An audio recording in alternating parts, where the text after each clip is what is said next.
My guest today is a former COO who turned disciplined operations into enterprise value, like we all love to see.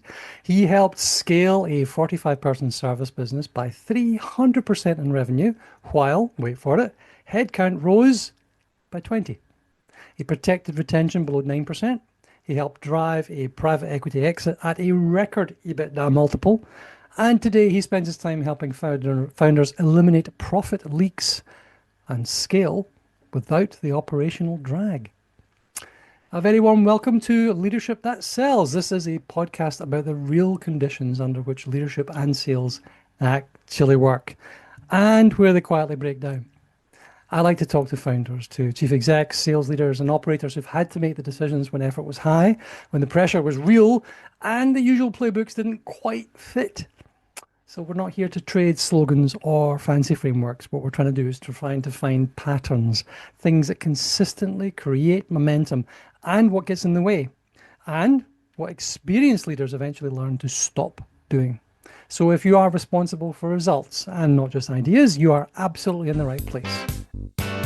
Doug Levy, thank you very much indeed for joining me. Thank you for having me, Paul. I'm looking forward to chatting with you today. Absolutely. Listen, big first one off the bat. Revenue is growing, but your founder is trapped up to their ankles in the day-to-day stuff. What is usually the first operational lie the business is telling itself? That's a great question. I would say the first operational lie the business is telling itself in that situation is really a lie that the owner is telling himself or herself, which is, this business needs me to do this specific thing.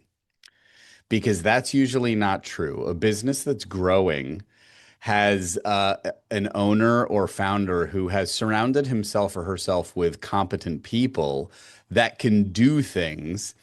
But when this person continues to get in the way and continue to meddle in the day-to-day where they're not needed and where other people surely have the skill sets to handle things, that's where things start to get a little sticky. They're doing things they shouldn't be doing. Yep, absolutely.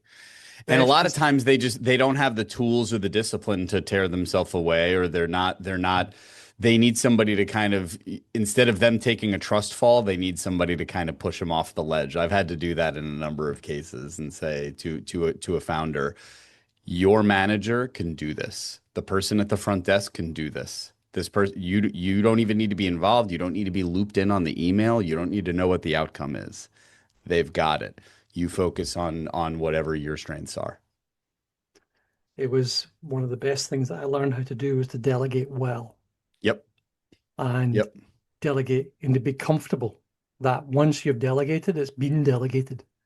Yes. Because if you learn how to do it well, and you don't just fire and forget, but you structure what you're doing. So you're talking about you're delegating, rather than delegating a task, you're delegating a problem.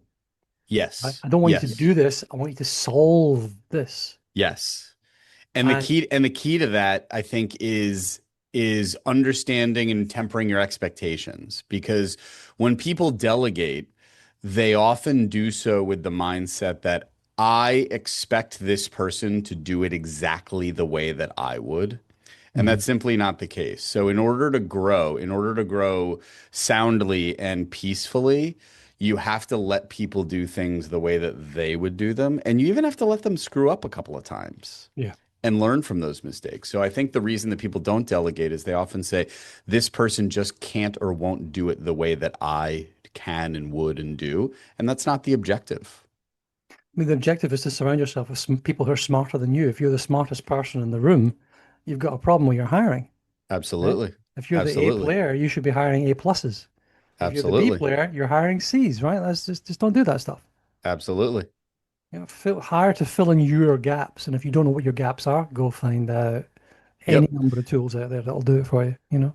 and even subordinates. I mean, I don't think that you have to necessarily have everybody around you be better than you, but even, things you have to delegate things downstream. You have to delegate to people that are below you in the hierarchy, obviously not in a human way, but in a business hierarchy. And those people may not be as good as you as at something, but if they could do it 90% as well as you can because you've taught them and you've put the systems in place, then let them do it because you offloading your capacity to them and them doing it at 90% of your capacity is a win. Yeah, totally. It's a Totally. win. A lot of people don't see it that way. Well, I think it goes to hiring as well. You go all the way back to, I think 80% of people problems are solved by hiring. Yep. You hire better. Hire Yep. somebody you'd want to work for, especially if you're Yep. hiring a leadership team. Who knows what will happen? Maybe one of these guys will be tapped up by the board and maybe you'll step to one side or at some point, who knows what's going to happen? Mm-hmm. So hire people you'd be comfortable and want to work for as part of Mm-hmm. your attitudinal step into place. Especially if you're a founder. I mean, I've worked with a lot of entrepreneurial chief executives, and they all have this thing. They're typically young, become older, but they've always had authority. They've always had that I own the damn business. I can do what I want. Yep. And therefore will do it my way. And never been brought up in any sort of corporate environment, never been trained or had anybody to say, you cannot treat people like this, or this is Sure. a better way of doing it, or whatever. And delegating is one of those big things. It really is one of those big things, you Or know? even thinking that what you think is serving you is not actually serving you. Sure, you can do whatever you want, but should you? And is that what's best for you in the end? I mean, even if you're not truly altruistic about it, if Yeah. you don't take care of people, you're going to put yourself in a position where they're going to leave and you're going to have to start all over. And then you just have a setback when you'd rather just be on a family vacation and cash in the checks at some point. That's it. It is exactly that. I mean, it's the what's the quote? The Mark Twain quote. It's the things that we know that just ain't so. It ain't what you know that gets you into trouble. It's what you know for sure. Yeah. Just ain't so. I Yep. love I that. love that. Yeah, very cool. So you did this magical thing here. When we talk about scaling, oh, I scaled the business. No, no, mate, you just spent somebody else's money and that those days are gone. Okay. Sure. You got Sure. some ZERP cash, you got a ton of cheap money, and you went off and you hired 1 million people. And I scaled my business from 10 to 3,000 people. No, you just hired people. That's not Yep. scaling. You, Yep. Doug, scaled revenue 300% without Yes. hiring too much. Yes. What were the non-negotiables that allowed that sort of productivity to come out and outpace payroll rather than match it? Sure. So I think it's important for context that the scale took place from about $3 million in top line revenue to about $12 million in top line revenue. So I think that's important for listeners because it's just a different scale than 500,000 to 2 million or from 10 million to 30 million. So I just for context, it was 3 Yep. million to 12 million. And we had to start doing things a little differently because what gets you to 3 million doesn't get you to 12 million. So we had to Yeah. change the way that we went about business and we had to incorporate some rigidity that you typically don't see in startups and early stage companies. Startups and early stage companies are all about everybody pitch in, the blurry lines give people the flexibility to get things done. And that makes total sense at that stage. But when you're trying to get from 3 million to 5 to 10 to 12 to 15, that no longer works. At those levels, everybody needs to stay in their lane and stay out of everybody else's way. Because bumper cars is okay at low speeds, it is not okay at high speeds. So I actually just came up with that one and we're keeping it. I'm going to write that down somewhere. Good, it's good.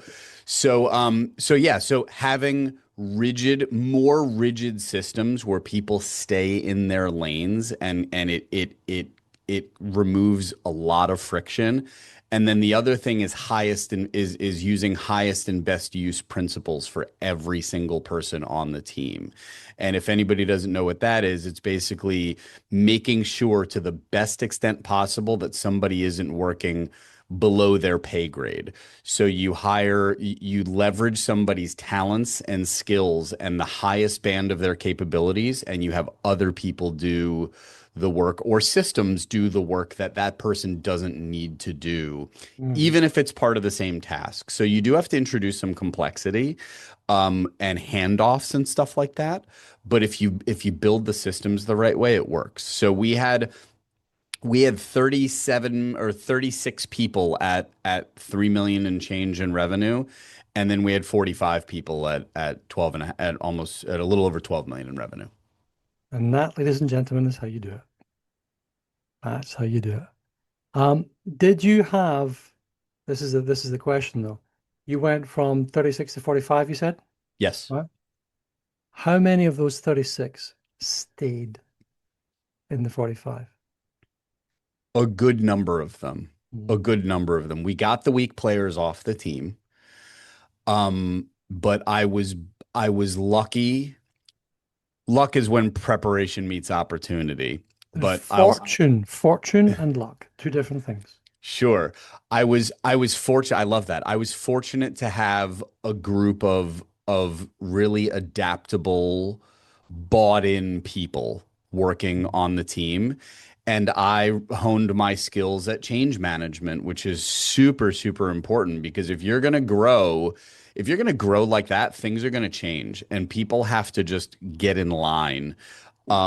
But the way that you get them to do that is with honey, not vinegar. So we found really, really great ways to, number one, help the staff understand, and in some cases the clients understand the benefits of the changes that we made. So we focused on benefits, not features, right? So Mhm. it's not we're introducing this new piece of software that you have to use. It's this will make your job easier. And we also were very generous with pay. So we paid, we said, listen, if we can continue to do this work with the same number of human bodies, we can pay you more of the money. So we had above top of range salaries for our employees because they were doing the work of multiple people. So there were roles, for example, that in the market might have been 120,000 dollars. We were paying 160,000 plus bonuses because we had the Yeah. profitability to do that. So they were incentivized.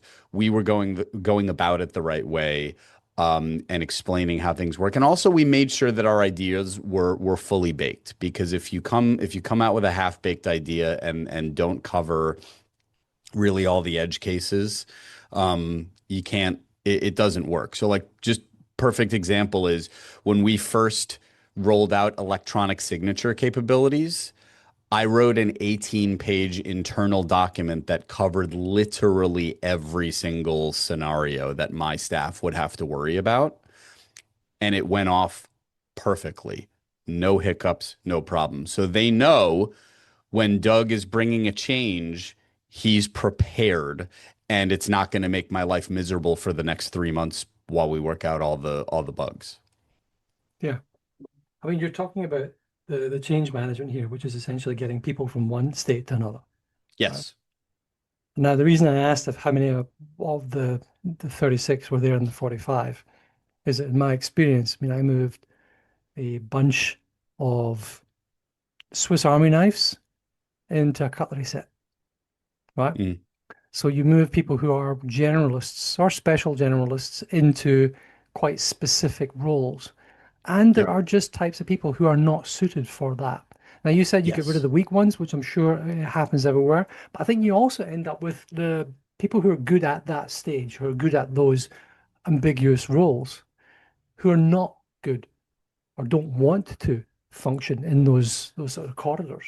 People love clarity. They do. People love clarity. So even though somebody can be a Swiss Army knife, that doesn't mean that it's necessarily what they want to be doing or Mhm. where they're best. So if you can take those pieces out of the knife and say this person is the best set of tweezers and this person is the best bottle opener, you talk to a Swiss Army knife and say, "Hey, what if you got to just be the best bottle opener you could be for the rest of your career?" They'd be like, "Oh my gosh, that's amazing."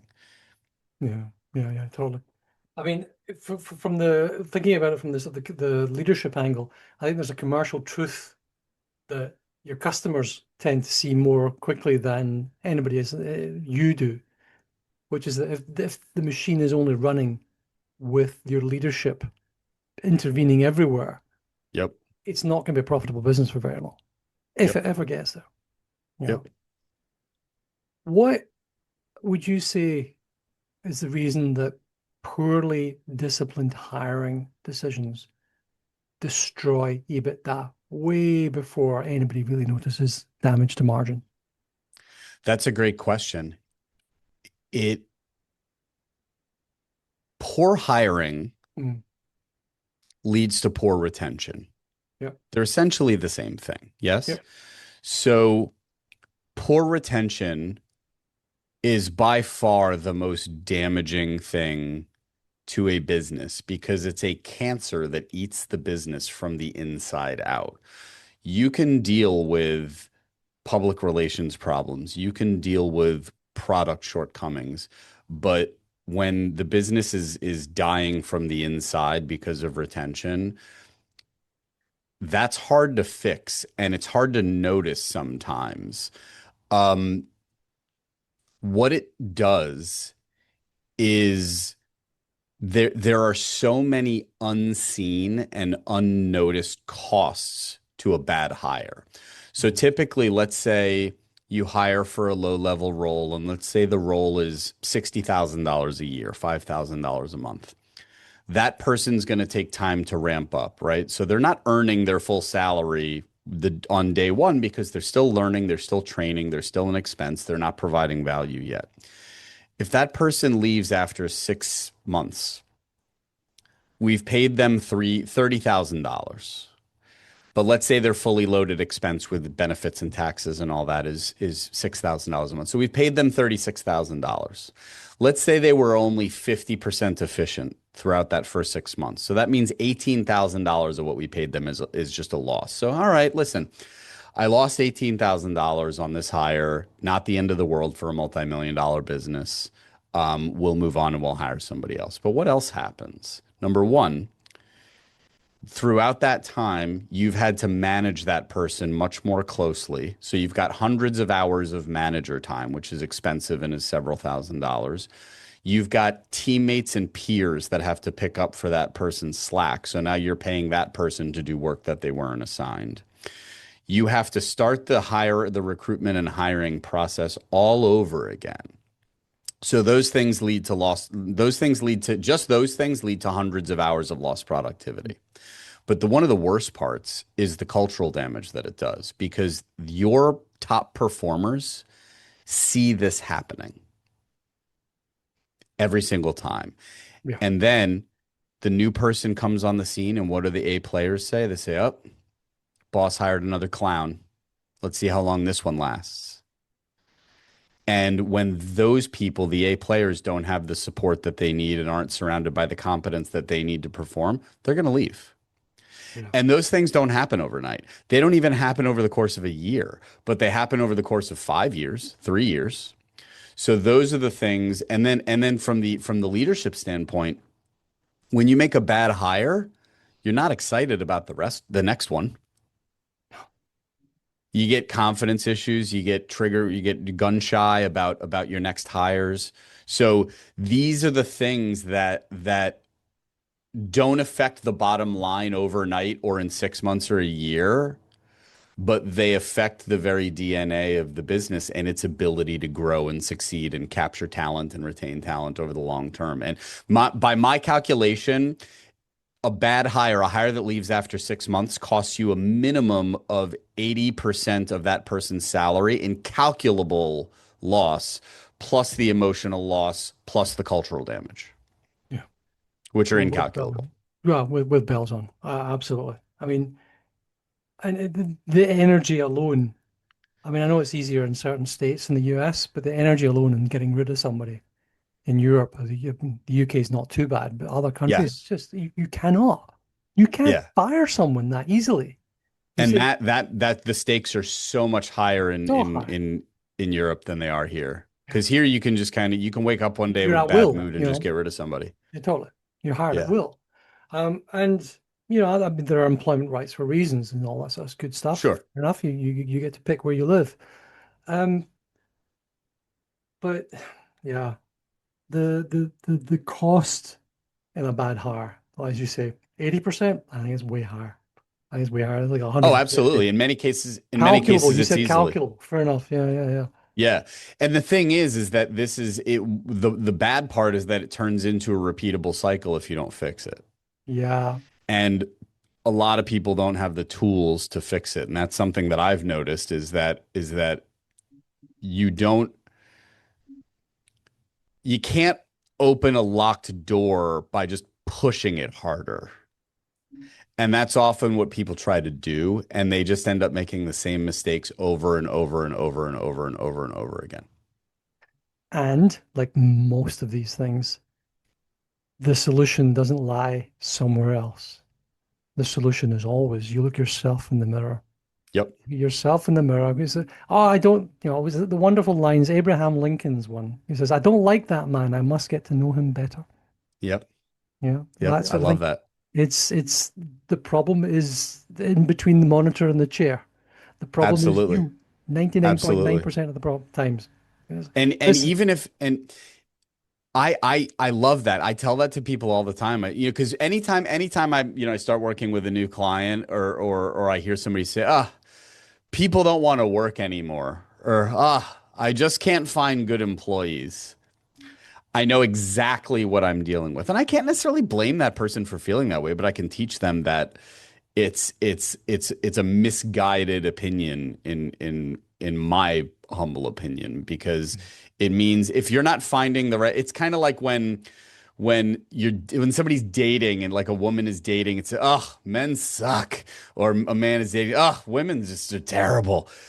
It's not, it's that whole thing, the adage about when you're pointing a finger, you're pointing three other fingers back at yourself, that's the kind one. of thing. Oh, I like that. That's good. There we go. So people don't look in the mirror, people don't hold accountability. So Everyone it's here's not an them. asshole except me. Exactly. Right. Yeah, of course they are. My all-time favorite is if it smells like shit everywhere you go, it's because it's on the bottom of your shoe. Oh, you haven't wiped your arse properly. I don't know. One of Yep. these. Yep, There that's we another go. good one. Doug, what are you working on right now? What's exciting for you? I've got a lot of exciting stuff going on, so I'm expanding. I'm expanding. I found my niche in couple different verticals.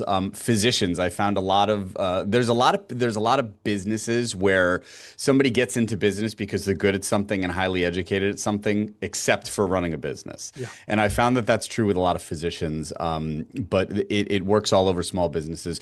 My big thing though is I'm working on. I've already launched a hiring system to help businesses overcome these patterns of making these bad hires and learn a different way to do it, a more disciplined way to do it, where if you just do it by the book every time, the biases don't creep up, the similarity bias, the halo effect, all those things, they don't creep in. So I've been really excited about helping business owners break that cycle that we've been talking about and hire properly and with more confidence and with more defensibility. So I'm doing some local workshops. I'm going to be doing some webinars, and I've got a really exciting product that I'm releasing over the summer.